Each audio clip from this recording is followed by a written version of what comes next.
Você que é do dia, você que é da tarde, você que é da noite, seja muito bem-vindo ao seu canal Ponderando com Caju, outra vez para nós tratarmos de finanças pessoais, tratarmos de gestão e tratarmos de economia. Muito bem, meus queridos e minhas queridas, hoje nós vamos ter um tema um pouco diferente do que nós já vínhamos abordando antes, quando falamos a respeito da gestão do petróleo. Hoje nós vamos lidar com uma criatura social que é mais importante do que se imagina, que não é do hábito das pessoas falarem dela, mas tem uma influência muito grande na vida do país. E nesses momentos de pandemia, ele poderia ter uma atuação das mais relevantes no que diz respeito ao seu combate. Eu estou falando, e é o nosso tema hoje, o Banco Central e a pandemia. E nesse grande tema que nós vamos abordar, essa instituição chamada Banco Central, nós temos uma pergunta a responder que vai orientar todo o nosso diálogo de agora. E essa pergunta é: para que serve ele? Para que serve esse Banco Central, que é um banco muito esquisito mesmo, porque ninguém abre conta nele. Você nunca fala assim, eu vou ao Banco Central abrir uma conta, porque é impossível. Você não vai ter uma conta lá. É um banco que não faz propaganda. Você não vê propaganda dele nem na televisão, nem no rádio, nem em revistas, nem em jornais, nem em lugar nenhum. Então, se for propaganda, talvez as pessoas nem saibam que ele exista. E ele também não empresta dinheiro para ninguém. Não empresta dinheiro para as empresas, não empresta dinheiro para as pessoas, não empresta dinheiro, por exemplo, de crédito em lojas. Absolutamente nenhum dessas coisas ele faz. Nenhuma tarefa desta. Não tem nenhuma agência em cidade alguma. E, exceto, ele não se fala em agências, mas se fala em sucursais. As sucursais do Banco Central, acredito eu que são nas principais capitais brasileiras. Curitiba também tem a sua. E, além de tudo, você, se for a uma dessas sucursais, você não vai ver gente nem entrando e nem saindo dessa instituição muito silenciosa. Você não vê ninguém lá dentro. Mas, afinal, então, para que ele serve, esse tal de Banco Central? Quando é que ele aparece? Ele aparece, vez por outra, quando se fala numa taxa de juro chamada taxa Selic. Daí, subitamente, falam muito dele e dizem: o Banco Central anuncia a nova taxa Selic. Que o povo nem sabe o que é isso. Depois nós podemos até dizer algumas coisas a respeito dessa taxa. Daí todos prestam atenção. Sai no Jornal Nacional, sai na Record, sai no SBT, sai na Bandeirantes, em todas as principais redes. E também se fala nele no YouTube, por exemplo. E não somente por isso também, mas porque este Banco Central também faz outras coisas, como também, por exemplo, regular a taxa de câmbio, que é a conversão da nossa moeda, o real, em dólar. Então aí são dois anúncios muito importantes que ele faz. A taxa Selic e quanto que a nossa moeda está valendo em dólar, que é, portanto, a taxa cambial. E o dólar é a principal moeda do comércio internacional ainda.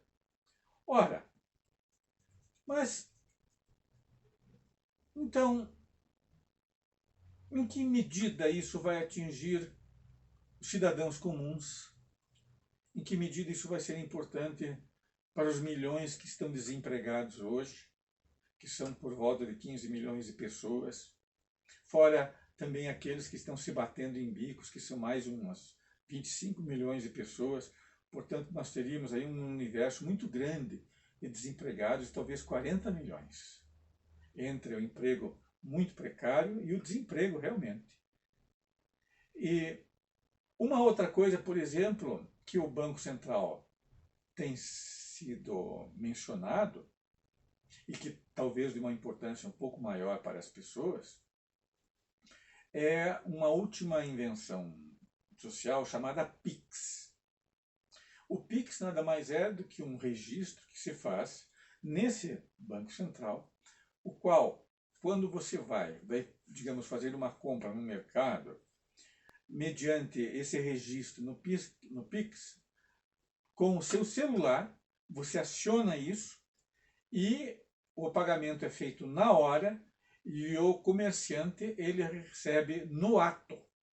Essa é a importância. Sempre sem que você precise ter um cartão de débito. Então essa, por exemplo, essa providência, o tal do PIX, foi muito útil para o comércio. Quem é que inventou isso? Foram o pessoal, os economistas, os técnicos do Banco Central. Uma coisa que já existe na Europa, nos Estados Unidos, e agora está entrando no país, que é nada menos do que uma forma de você agilizar ainda mais os pagamentos. No caso, por exemplo, quando você vai fazer uma compra no mercado e paga com um cartão de débito, nem sempre, ou melhor dizendo, o comerciante não recebe aquele valor de imediato. Pode ter até um certo tempo para que aquele valor do qual ele fez uma venda, aquele valor apareça na conta corrente dele, no banco. Pode ter uma certa demora, às vezes.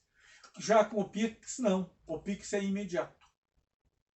Então, isso seria uma coisa, por exemplo, que seria uma invenção do Banco Central que as pessoas podem já estar utilizando e que elas começam a ver, digamos, uma certa utilidade nele. Mas, fora isso, a gente fica pensando, afinal, qual é a serventia dele? Muito bem. Vamos continuar com esse raciocínio que vocês vão ver até eu chegar nessa questão da pandemia. Bom, o Banco Central ele serve para dar confiança, ele zela pela confiança do sistema bancário. Esse sistema bancário ele tem que atuar de uma tal maneira que as pessoas confiem nele e que ele possa continuar fazendo a sua atividade principal, que é emprestar dinheiro. Então, o Banco Central ele vai coordenar, ele vai monitorar e ele vai controlar as ações desses grandes bancos, de tal forma que eles operem com eficiência, porém com segurança. E eu já vou explicar como. Na época, quando não existia Banco Central, em que os bancos comerciais, isso faz muito tempo, muito mais de um século, muito mais que isso, e os bancos comerciais atuavam com liberdade, os principais depositantes sempre eram pessoas muito ricas, eram principalmente os comerciantes. E esses comerciantes depositavam o dinheiro nos seus bancos respectivos, não no Banco Central, nos seus bancos respectivos, nos quais eles poderiam ter a sua movimentação de conta, e não voltavam lá para ver se esse dinheiro que eles haviam depositado estava lá. Nenhum dessas pessoas que depositavam seu dinheiro nos bancos precisava voltar para verificar. Elas confiavam que aquele dinheiro estava lá depositado e que se elas precisassem voltar até o banco para tirar todo aquele dinheiro por algum motivo, aquele seu dinheiro estaria lá. E como elas não tinham esse hábito e nem precisava de voltar lá, os donos dos bancos estavam sujeitos a uma grande tentação, que é pegar esse dinheiro numa quantia um pouco maior e emprestar. Fazer negócio com ele, daí emprestavam, e depois recebiam esse dinheiro de volta com juros, poderiam dar uma certa remuneração para essa pessoa que havia depositado seu dinheiro e que não sabia que o seu dinheiro estava sendo emprestado. E assim era uma praxe dos grandes bancos comerciais. Eles poderiam fazer isso. O problema era que, nessas operações comerciais, de empréstimo de dinheiro, esses bancos comerciais poderiam fazer operações arriscadas. Não que se mencionassem corrupção ou coisa parecida naquela época, não. Poderiam emprestar, por exemplo, uma quantia grande para um negócio muito arriscado, de alto lucro, mas também de alto risco. Emprestar para um terceiro. E esse terceiro pegava esse dinheiro e aplicava no seu negócio, investia no seu negócio, e, no entanto, o negócio dava para trás. E ele, por exemplo, tinha um baita de um prejuízo e não podia, portanto, pagar o empréstimo que ele fez. Com um rombo nas suas contas, daí o que poderia acontecer? Os bancos comerciais, daí o banco comercial estava com rombo nas suas contas, com um prejuízo enorme, porque ele emprestou uma quantia que não voltou. Emprestou numa operação de alto risco. Ora, começa a correr um boato, daí aquelas pessoas que tinham depositado dinheiro nesse banco, voltam lá para tirar esse dinheiro. Porque surgiu um boato de que o banco estava mal das pernas. Então as pessoas correm para o banco para retirar o seu dinheiro que estava lá. Chega lá, não tem dinheiro para todo mundo. Ou os primeiros tiram o dinheiro e não tem dinheiro para os outros que estão chegando. Isso é a famosa corrida bancária. É a pior coisa que pode acontecer para um banqueiro. E está feito o caos. Isso ocorreu numa época em que não havia regulação alguma sobre os bancos comerciais e eles tinham uma liberdade amplíssima para emprestar as quantias que estavam nele depositadas. Então, um dos motivos pelos quais vai surgir essa figura Banco Central é para que ele faça uma regulação de tal forma que não haja empréstimos de alto risco, digamos, por parte dos bancos comerciais e que os depositantes se sintam seguros e confiem que o seu dinheiro sempre vai estar lá. Então, o Banco Central ele vai surgir, não com esse nome, mas o primeiro vai ser o Banco da Inglaterra, lá por século XVII, pelos anos 1690, por aí, quase 1700. Então vejam que é uma instituição antiga. Então, o Banco Central ele serve para quê? Para que esses bancos comerciais atuem de tal maneira que seja confiável por quem é depositante e para quem daí, por sua vez, foi emprestar. Ótimo. Então, o Banco Central ele exerce uma função de vigilância, ele exerce uma função de monitoramento dos bancos comerciais e ele zela para que esses bancos comerciais sempre tenham um encaixe. Encaixe quer dizer o seguinte: a gente vai no banco e muitas vezes a gente precisa de dinheiro vivo. E esse dinheiro vivo tem que estar lá. Esse dinheiro vivo que está em depósito de cada agência tem que ser sempre abastecido e esses encaixes têm que sempre ser informados de modo geral ao Banco Central. Então ele tem conhecimento disso. Então, essa é a função dele. E esse nosso Banco Central, aqui por exemplo no caso do Brasil, vamos falar um pouco do Brasil. Quando é que ele foi fundado? Ele foi fundado, por assim dizer, em 1808. Só que, na verdade, era o Banco do Brasil. E esse Banco do Brasil é que ia assumir também essas funções de Banco Central. Não era um banco de emprestar dinheiro para o povo, mas era um banco para atender ao governo, principalmente de Dom João VI, que naquela época tinha chegado com a família real, e que mudou a sede de governo, né? O governo saiu de Portugal e veio para cá. Então você precisa pelo menos de uma instituição financeira para dar apoio às ações de governo. Então fundou-se um Banco do Brasil e esse Banco do Brasil, na verdade, tinha muito mais as funções de um banco central para atender a necessidade do governo, para fazer desconto de títulos, do que para, por sua vez, emprestar dinheiro para as pessoas que dele necessitassem. Ora, Mas daí chegou uma situação em que, vocês já ouviram falar, Dom João VI precisou voltar para Portugal em 1821. E o que acontece? Ele rapa os fundos desse Banco do Brasil e leva o título, leva o dinheiro, leva tudo. E deixa esse Banco do Brasil com as funções de Banco Central, a bem dizer, com os cofres rapados, sem um tostão e falido. É isso que fez daí a família real quando voltou para Portugal. Rapou os cofres. Ora, não demora muito, em 1829, esse Banco do Brasil ele é liquidado. Liquidam o Banco do Brasil porque não tem dinheiro nenhum. Não podia cumprir as suas funções.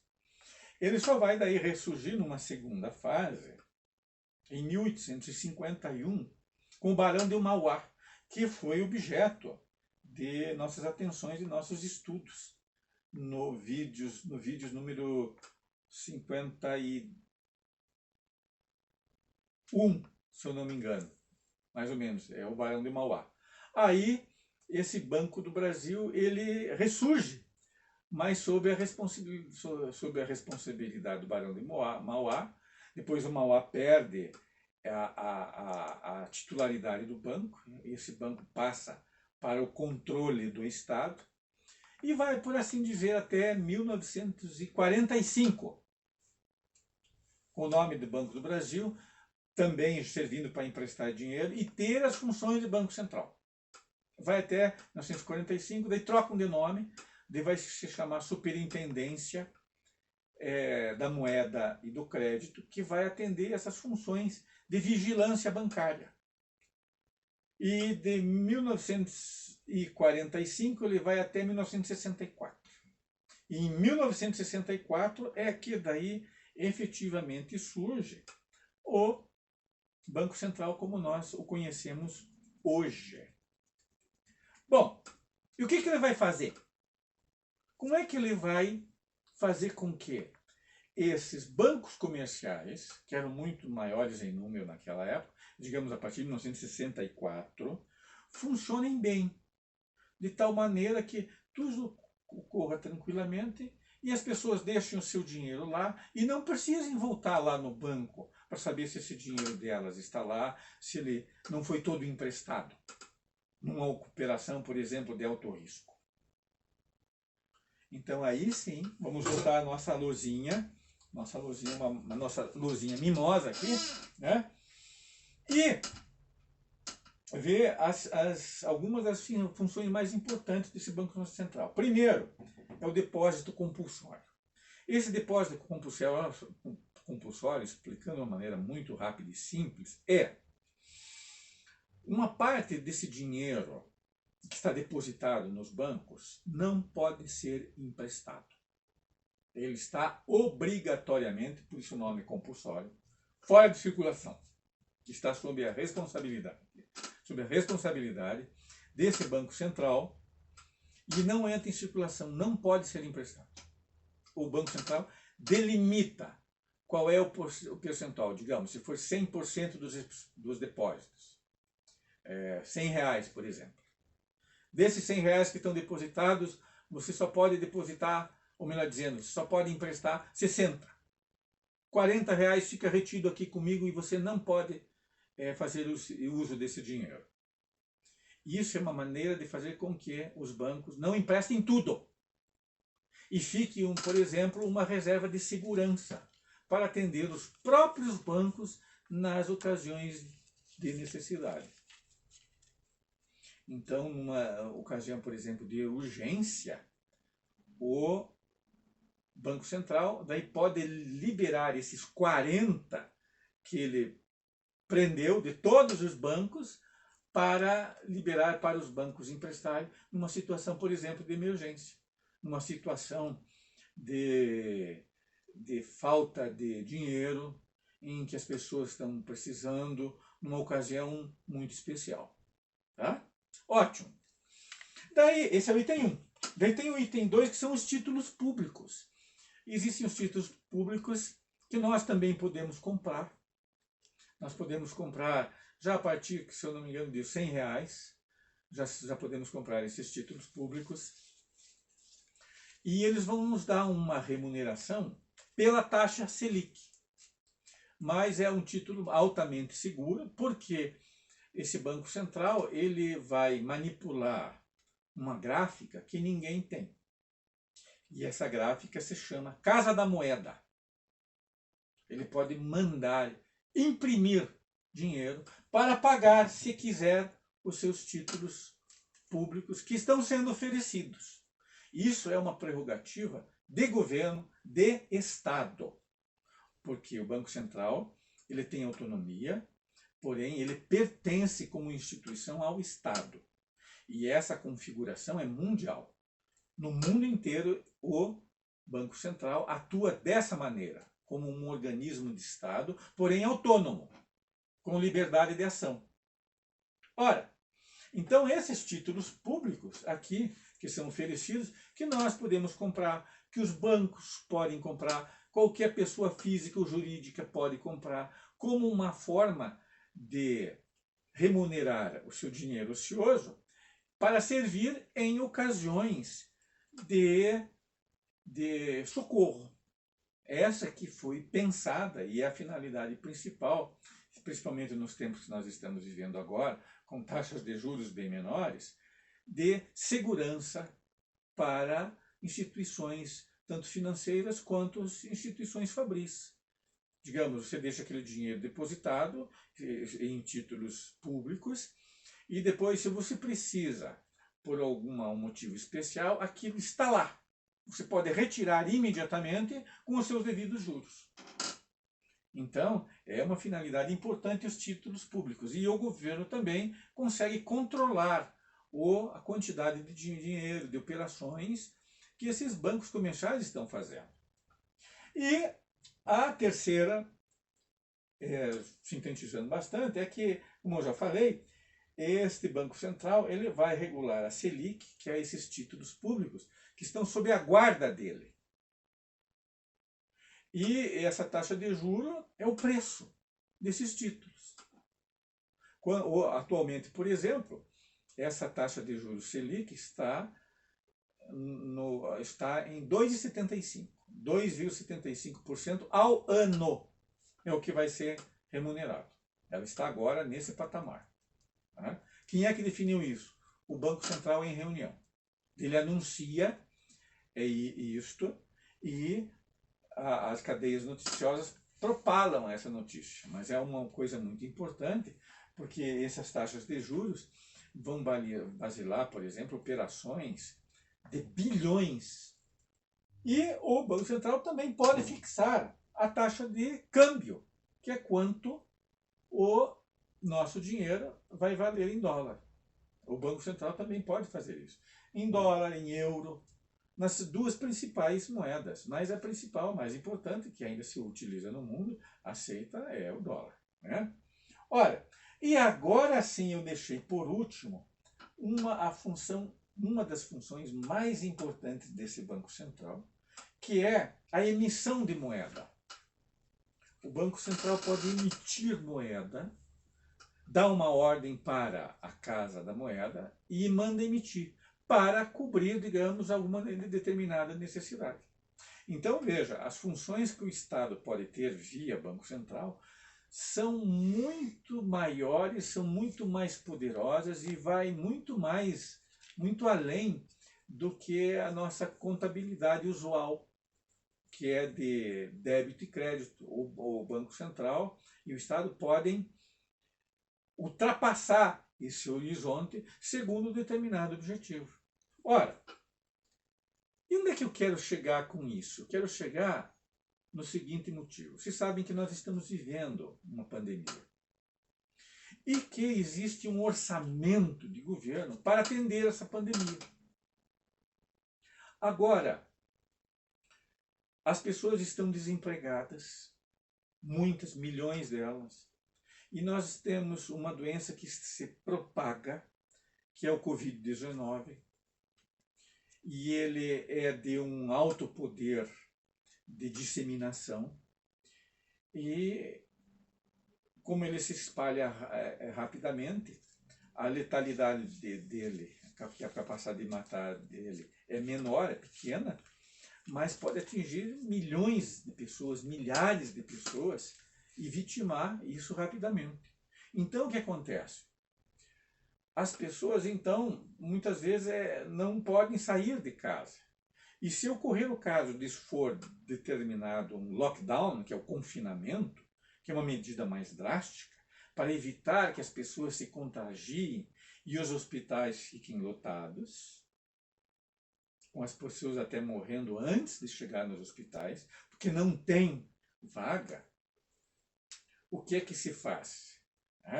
Esse Banco Central ele pode ter a prerrogativa de, via emissão monetária, destinar valores para que as pessoas possam ficar em casa durante um certo período, até que essa pandemia possa ser diminuída no seu número e na sua razão de contágio. Diminuir esse contágio. Então é aí que esse Banco Central é super importante. Porque como hoje os bancos são todos eles integrados.